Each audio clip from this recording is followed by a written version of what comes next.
Hello, Algebra. How are you? We are going to start 11.3, section 11.3. So we'll take care of questions in 11.2 in class, of course. So let's get started. We're going to look at a rule, and this rule is division. So we looked at multiplication, and just like multiplication could be separated, so can division. So the square root of A divided by the square root of B can be separated out like that. Sometimes we're going to divide our numbers first and then take the square root. Sometimes we're going to take the square root of one thing and the square root of other thing because it'll be easier, okay? So as we are looking at this, number one would be a good example of where we're going to apply our rule. So we're going to rewrite this because we recognize that these are both perfect squares, I hope. So we could rewrite this as the square root of 36 over the square root of 121. Okay, what's the square root of 36? Use your chart. Look at the top of the chart. What's underneath it? Go to the square root of 36. You're going to find it 6. The square root of 121 is 11, and that's my answer. Okay, so what about this one? Do I have two perfect squares here? Would I rewrite? I don't know. We'll talk about that one in class. All right. Number 3, we notice we've got the square root of 3 and the square root of 27. So the square root of 3 is in standard radical form. So we're going to rewrite that as the square root of 3. The square root of 27 is not. So I want to put this into standard radical form. Okay, what two numbers can you multiply using the perfect square method? Remember, start at 225 and go down. Obviously, we're not going to divide 27 by 225. But what is the perfect square that we can divide 27 by? 9. So the square root of 9 times the square root of 3 is 27, correct? Well, what's the square root of 9 equal to? 3. What's the square, and then bring your square root of 3 down because we're not doing anything with that.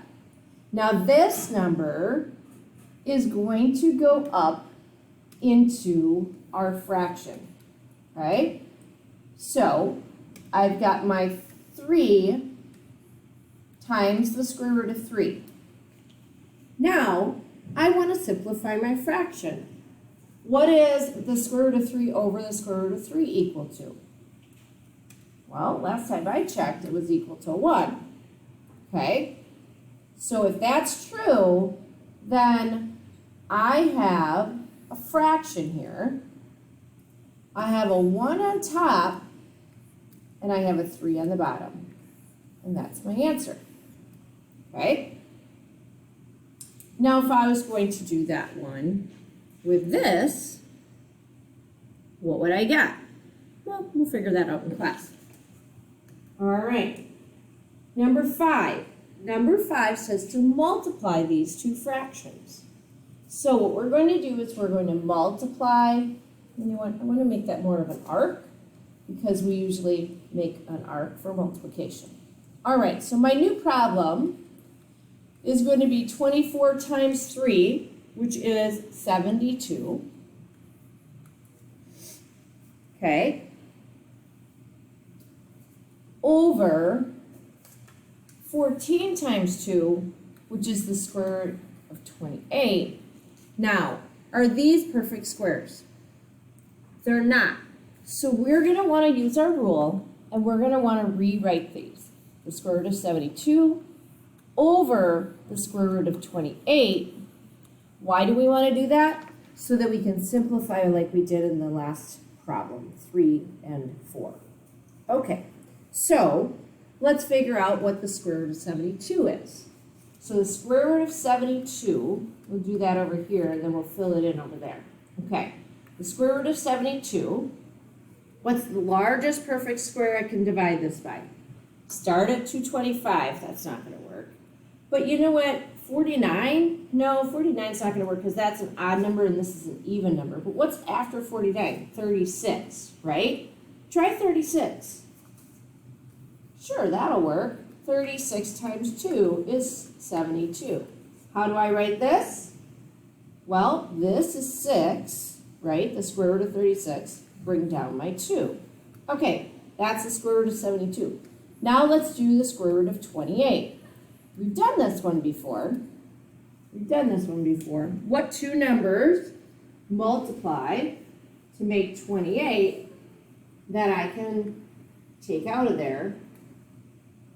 Well, if I do my perfect square, the square root of 4 times the square root of 7 works. What's the square root of 4? Well, that's 2 times 2. So there's a 2 times the square root of 7. Okay, so now I need to put these over each other. And I'm going to get 6 times the square root of 2 because that is what 72 is equal to. And then 2 times the square root of 7 because that is what 28 is equal to. Can I simplify anything? Well, I can divide these to get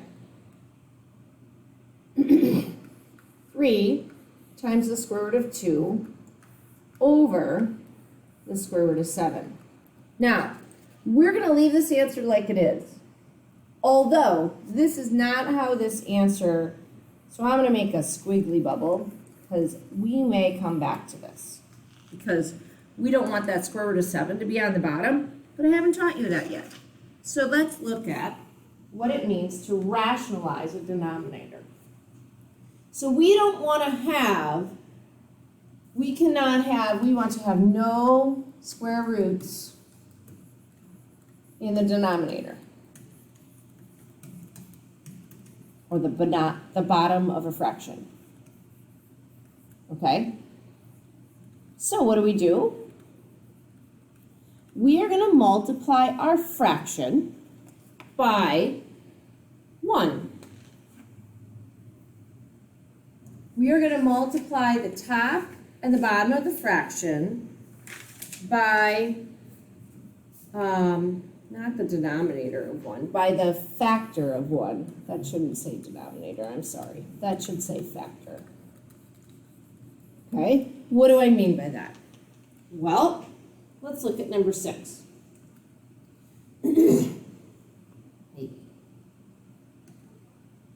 Number 6 has a 5 in the denominator. We can't have that 5 there. But what we know is I can multiply the square root of 5 times the square root of 5, and then I won't have that in the denominator anymore. I don't know why it keeps erasing, sorry. Square root of 5 times the square root of 5 is going to be the square root of 25. And we know that that's equal to 5. So now we won't have a square root there anymore.